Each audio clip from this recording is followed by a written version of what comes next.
We'll move straight on to item 6, if that's okay. That's fine. Yeah.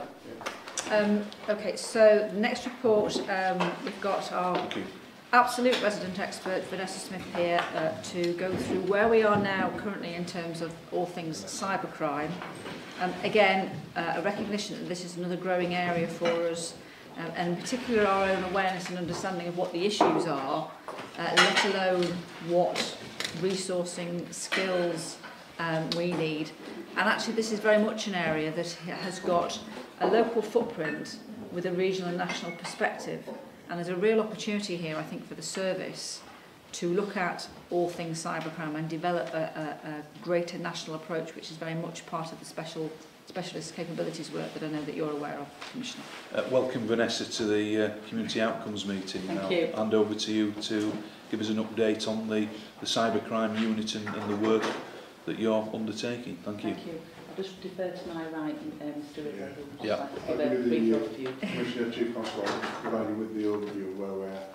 Then of course, yeah. To Vanessa, who will tell you about the broad range of really good work that we've got underway. Yeah. As you're aware, cybercrime and the challenge it presents was actually highlighted in the revised Police and Crime Plan as a priority. I'm really pleased that the way the cybercrime strategy within West Yorkshire has been developing over the last 15 months, as you'll be aware. It's based on the 4 P's principle: prevent, prepare, pursue and protect. A key part of the strategy is engagement with local communities to understand the impact of cybercrime and how we can best protect communities. We have had our first independent advisory group for cybercrime meeting, which we held in January this year. We understand from the College of Policing that they think that is the first one of its type in the country. We've got a broad range of organisations represented on there, and as well as academia and some of the financial sectors in relation to financial crime. We've got some really good representation from communities around victim support, Stonewall, and also representatives from the deaf community as well. So we're really pleased in how that is developing. There's further opportunities to actually coach other people onto that group as well, to help shape how we tackle cybercrime and support victims in the future. Like I say, over the last 15 months we've been developing the cybercrime strategy. That is actually the West Yorkshire strategy, again, is based on the College of Policing cybercrime capabilities framework. I'm really pleased that the progress we've made, we are now 95% compliant with that framework, and I'm confident that by July of this year we'll be 100% compliant with that, which really bodes well for the service that we're able to provide to victims in West Yorkshire. In October last year we were able to establish, with your funding and your support, the West Yorkshire Police Cybercrime team, and already that team have been assisted in over 320 investigations, and that covers the full range, whether it's indecent images of children online, harassment and bullying, or fraud that have been actually involved. In addition to that, they've actually deployed to 17 crime scenes as well to assist investigative officers in identifying cyber-related opportunities to secure evidence at the scene as well. So there's a real practical side to it as well. They're just sitting behind a computer, they're actually going out and supporting investigations. And in addition to that, working on public engagement events. Vanessa will give you the details of Operation Blackfin, which is a national week of action by the National Crime Agency that work very closely with them. And we've also delivered 22 training events, both to staff within West Yorkshire and partner agencies, as well, to raise awareness and develop that shared working partnership as well. The cybercrime team, together with Safer Schools and crime prevention officers, have developed a child cyber survey recently. That has gone out to all secondary schools across West Yorkshire. That was anonymous, and we've had a fantastic response. We've had over 2,500 responses to that. We're now analysing the detail of that, and that will be shared in the near future with the safeguarding boards initially, and then through the Strategic Cybercrime Board, which we have in the force, we'll look to developing some responses to what we've learned from children about how they use the internet, how they communicate, and how they interact with people and the risks that are therefore posed to them. As you are aware as well, we work very closely with the Yorkshire and Humber Regional Crime Cybercrime Unit. That is a unit that was established a few years ago to deal with the more serious and complex work around cybercrime. However, since October, the establishment of the West Yorkshire team, they have actually supported West Yorkshire cybercrime officers with over 40 investigations as well. So, you know, we've got a real joint work in there. And with the regional team, we're actually linked in to the national picture with the National Crime Agency as well. So we've got a good understanding of the national trends as well, and where, you know, we've got a response at every level, the capability to access a response at every level. I'll now hand you over to Vanessa. Actually, just before I bring Vanessa in, so thanks for that introduction, Mark, into that. So really pleased to hear about some of the things you've mentioned there, because certainly I visited the regional team on a couple of occasions and made the comment back around how we actually utilising the skills and capacity we've got in there. Clearly that is happening, so that's fantastic. And I'm sure that as well as attending some of these scenes of crimes, that the team are assisting many more investigations offline, yes, as it were, or online, but yeah, you know what I mean. And having visited them recently, I was massively impressed by the work that's going on. But I'll hand over to Vanessa. Thank you. Thank you. In relation to the key events that we've supported, we have already planned this year supporting over 16 events combating cybercrime. Cybercrime in itself is facilitated and used in a variety of traditional crimes, and the vast majority of cybercrimes are committed by using traditional type methods and objectives.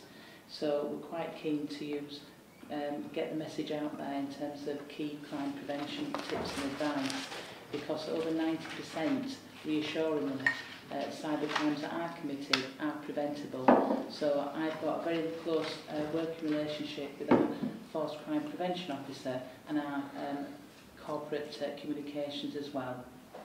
So in terms of the key events that happened from the time we were established, the National Crime Agency started with an operation called Operation Blackfin, and that was in November.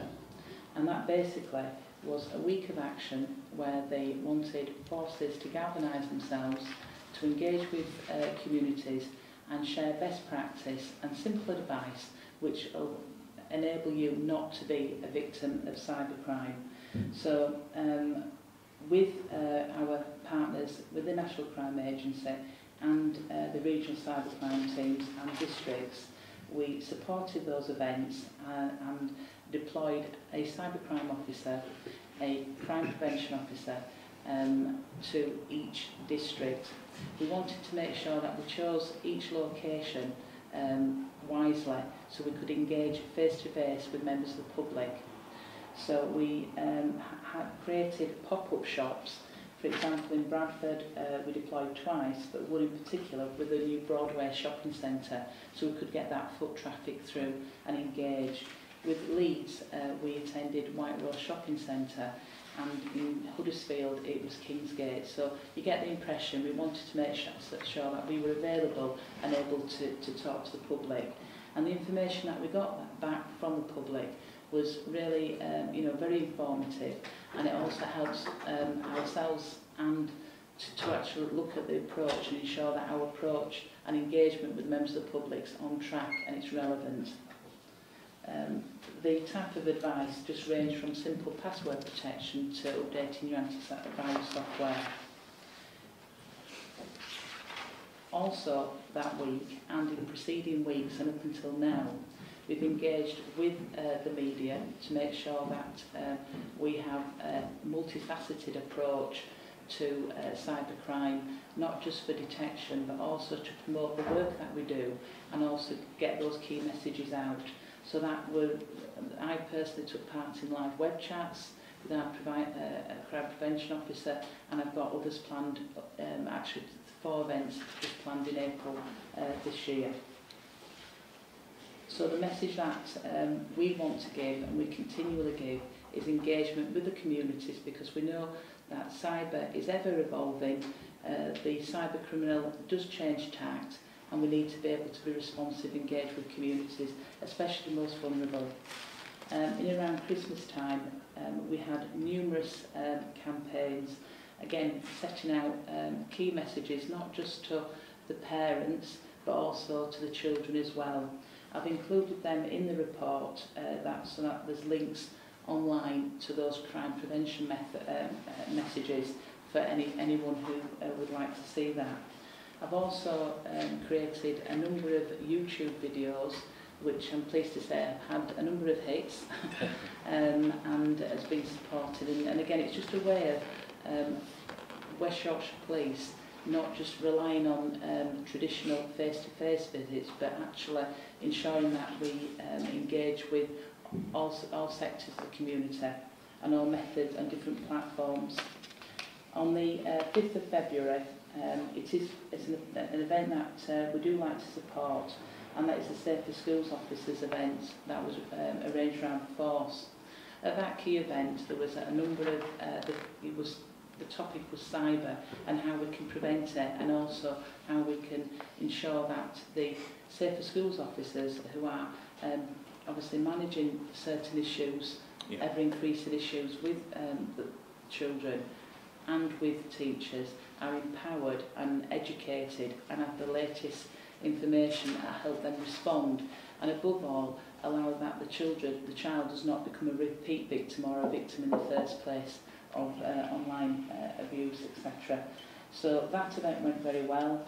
We've got another event planned again at the beginning of April where I'll give another input to make sure it's relevant. That day was oversubscribed with 80 officers attending that. Again, that supported our Safe Internet Day, which was on the 7th of February. That was a national event. So you can see how we, due to forward planning, we've been able to coordinate the information that we give to our Safer Schools officers and then align it with the national campaigns so that it's always in sync, and that's what we're trying to do and have arranged this year. Again, just for people who might read this report, there are other hyperlinks into YouTube good practice messages. We were also be courted by a number of media, which we're more than happy to speak about, to deliver the good work of West Yorkshire Police in all these areas, including we had Radio Air, and we've also got other media, online media, who are wanting to understand the work that we do and the key messages that we can give to the public. Looking at the way that we adapt and how we communicate with the public, we've got a portal called Click Before You Call.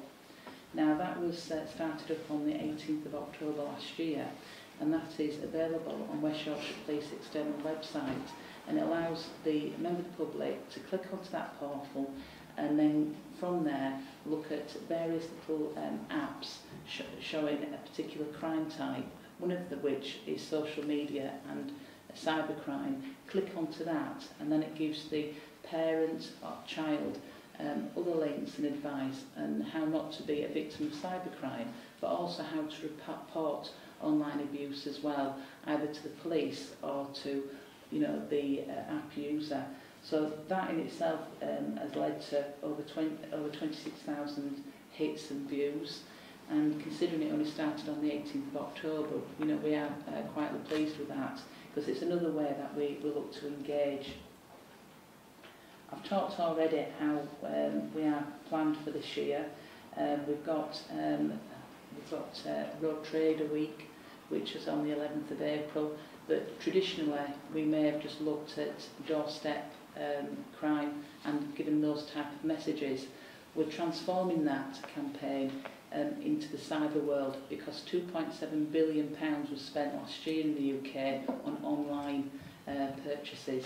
So recognising that and recognising that there is unfortunately a lot of victims of fraud, etc., we're looking to set out some media campaigns, and I will be doing live web chats to various vulnerable sectors of the community. We'll also be obviously mindful of any key legislation changes that are being debated at the moment. I'm pleased to say that last year on the 30th of September we created West Yorkshire Police's first Internet Investigation Best Practice document, which sets out very clearly the route to investigate online crime, obtain that digital evidence in such an appropriate way that we are mindful that we don't intrude on people's privacy, but we balance that with obtaining the digital evidence. That was endorsed, that document, by the Office of Surveillance Commissioner, who is the authority nationally on how police govern themselves on investigations that might impede on privacy.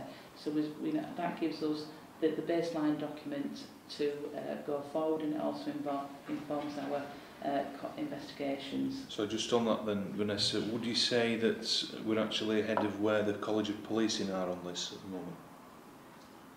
Yes, yes, Yeah. I would, because that document in itself has been recommended by Mr Wright, the Surveillance Commissioner, to other forces, which is quite a task really, Yeah. quite an achievement. Yeah. I mean, I make the point because I think it is something that myself and perhaps other commissioners will need to raise with the College of Policing, because it really is, by its very nature, a fast-growing area that then they need, and that needs to be reflected, I think, in terms of what the College of Policing are doing around this. But that's a personal view. And I know it's not always that straightforward, but I think I will probably be making some representations on that. I think it's a fair comment that this is a rapidly changing environment, that the College of Policing is trying to brigade 43 different force views, and actually on this particular occasion we felt that we couldn't wait, and that actually it was more important to develop our own approach and share that with others and get that kind of almost seal of approval from the Surveillance Commissioner, Yeah. rather than waiting for the College of Policing, because it is so fast moving. And actually, from time to time, the College really appreciate the support of one force going out and doing something and then having a further point to start from. Yeah.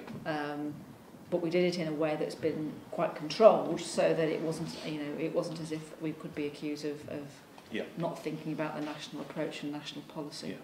Yeah. And I think, in fairness to the College, we all accept that they haven't got the resourcing that perhaps they would like, in the way that most forces haven't got the resourcing in the way they would like. And perhaps on this particular occasion, we've been able to assist. Yeah, and we have to do very good links with the College of Policing.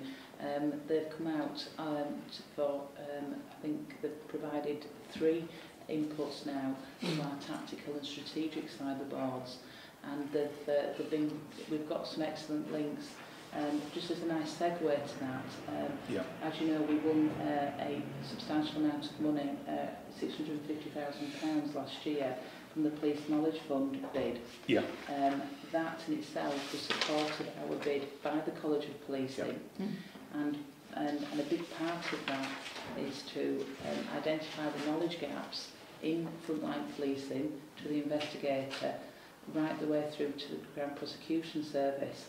I'm pleased to say that began in September last year, and it's gone through a 3-month set of workshops.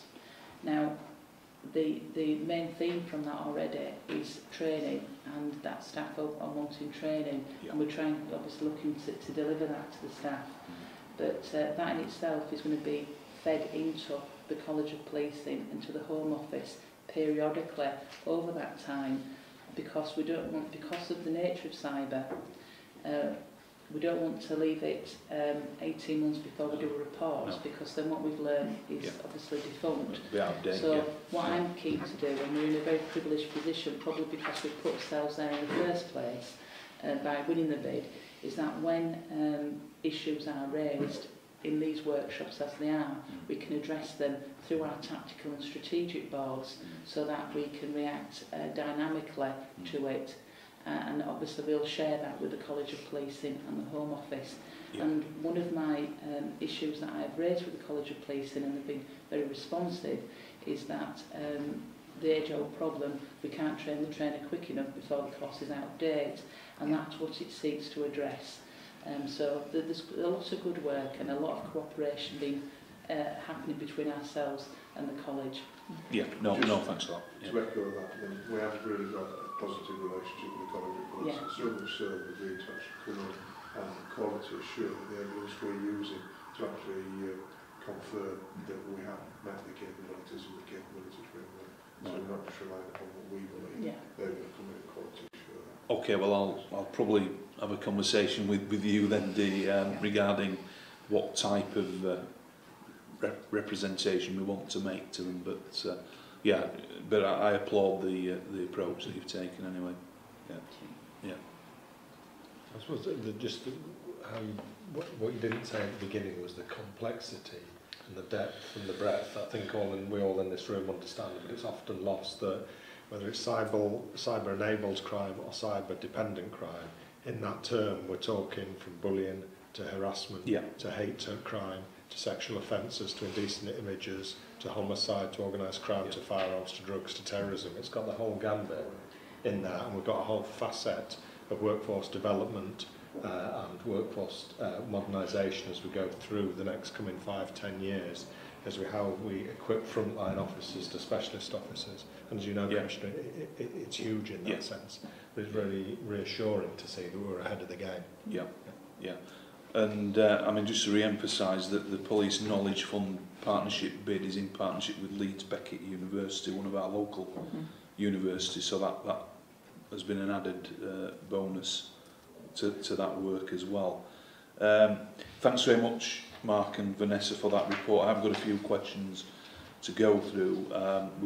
You've answered some of them. I think you'll be pleased to know already in some of what you've said.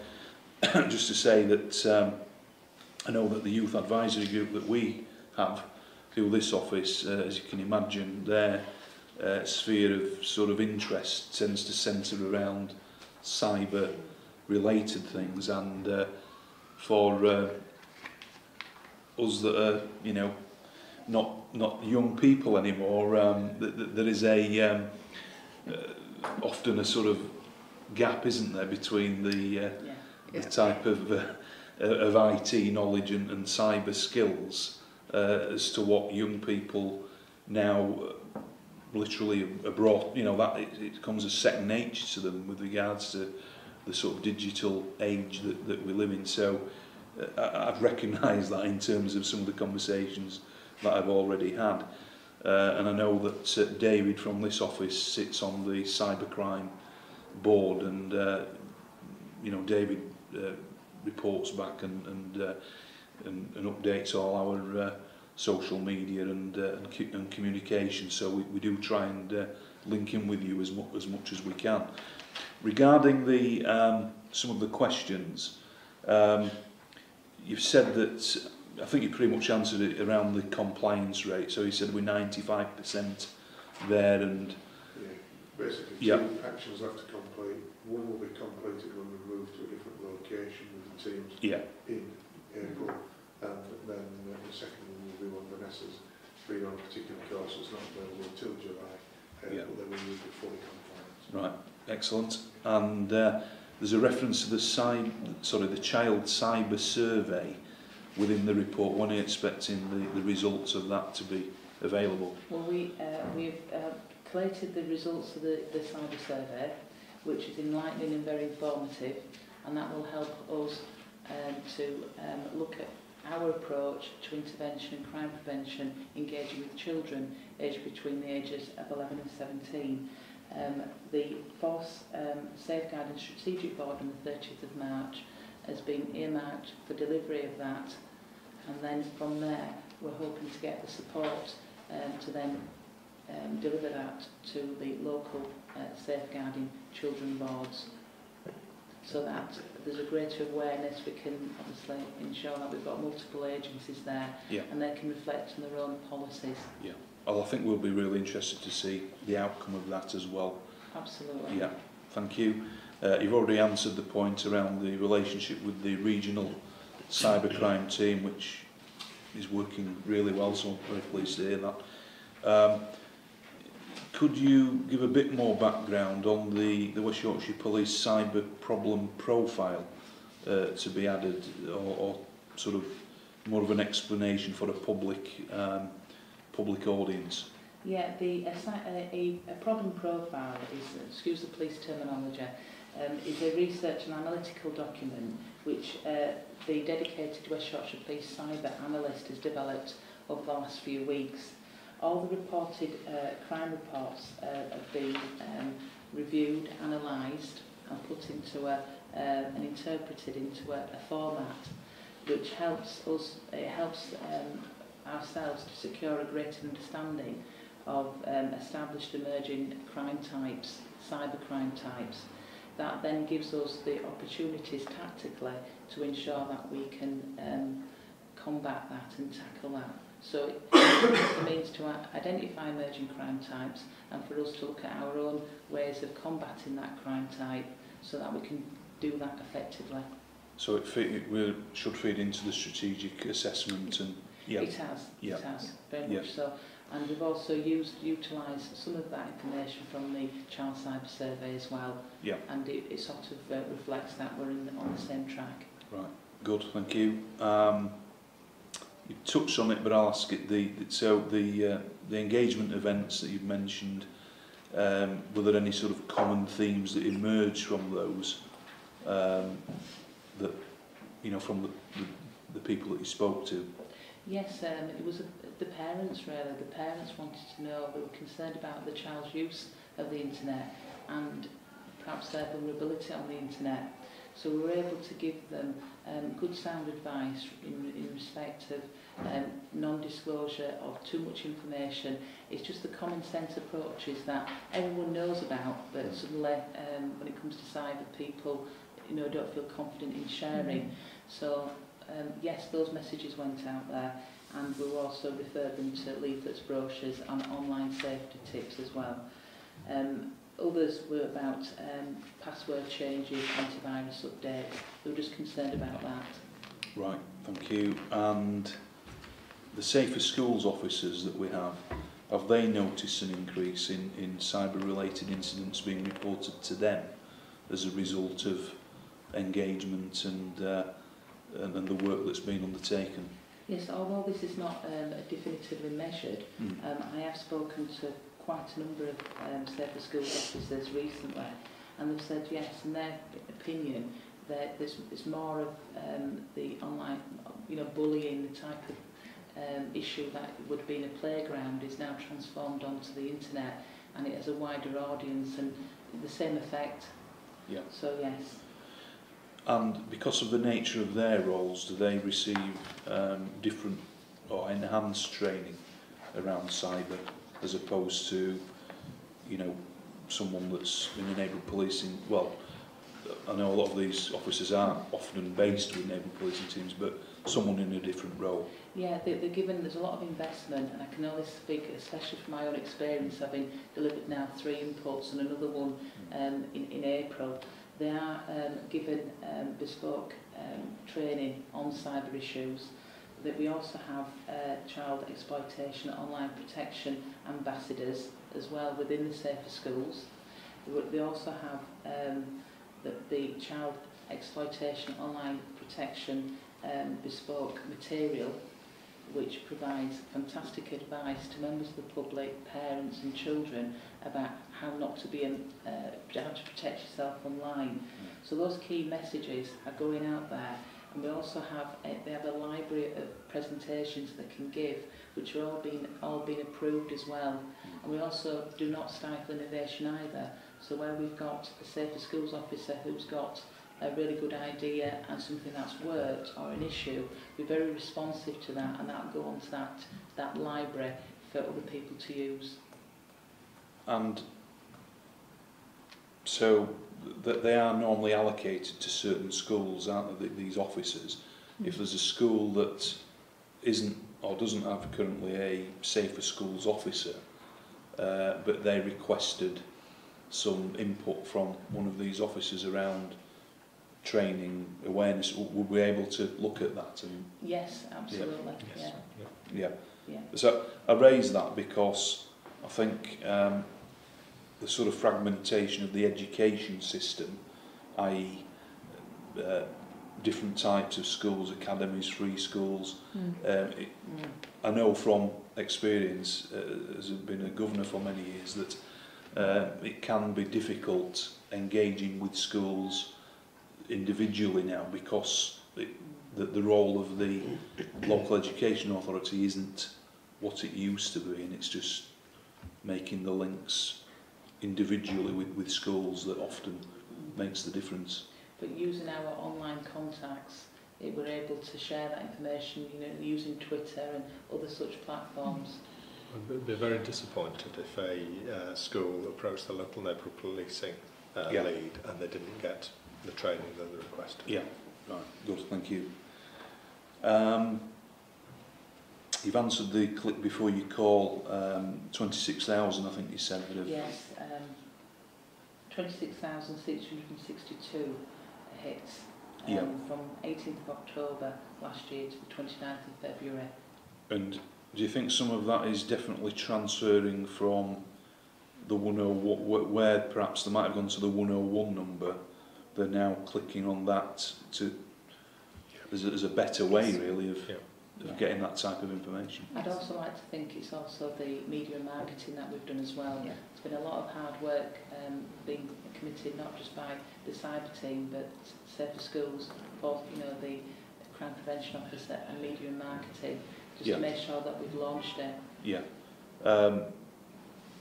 Just a bit of an aside, but I know there has been something in the news today about the 101 response times, which I think was a little bit misleading, because yes, we know that there was a downturn in performance last year, but certainly the average wait time now is something like 20 seconds, not the 2 minutes that was referred to in a piece today in the media. I know we will address that, or try to address it behind the scenes, but I think the link is that given we're now offering these alternative ways of accessing West Yorkshire Police to get advice and different services. I mean, I'm aware of the piece that you're referring to, Commissioner, and you're right. Unfortunately, some of the data that was used was quite unhelpful. But having said that, the beauty of Click Before You Call is to try and smooth out those peaks of demand, particularly when people first come home from work, or indeed at other occasions during the course of the day, or indeed when we have a glut of calls. So, for example, we had an overturned lorry on the M1 this morning, where you can imagine it would have been extremely difficult to get through on either 999 or indeed 101. This is a really, really good 24/7 opportunity for people to be able to log calls, sometimes get them responded to there and then.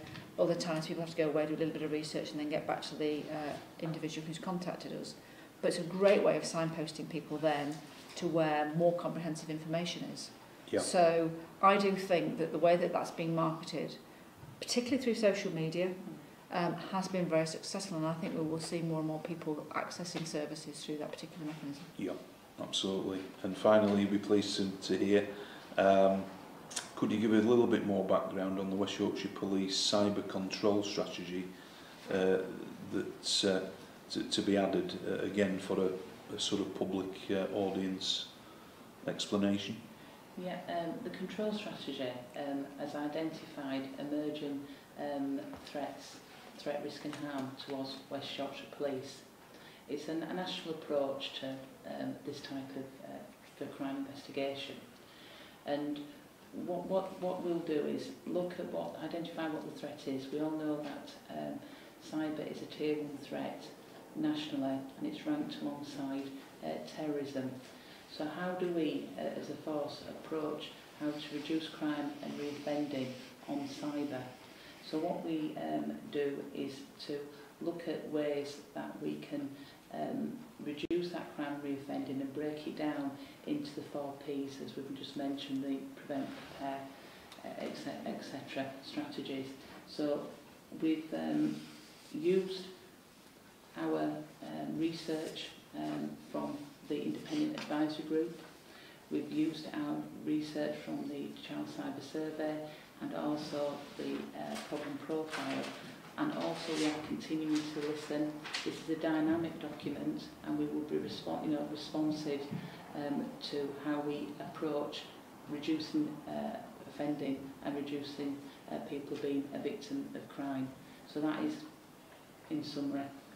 Yeah, sorry, there was one last question, so I scribbled down a note when you were doing the report, and it just occurred to me that given the strong stance that I've taken and we've taken on proceeds of crime, are there potentially more cases through crime committed through cyber around organised groups, I suppose, committing crimes that can be very high value in terms of assets and that we would potentially pursue through a proceeds of crime approach? Yes, absolutely.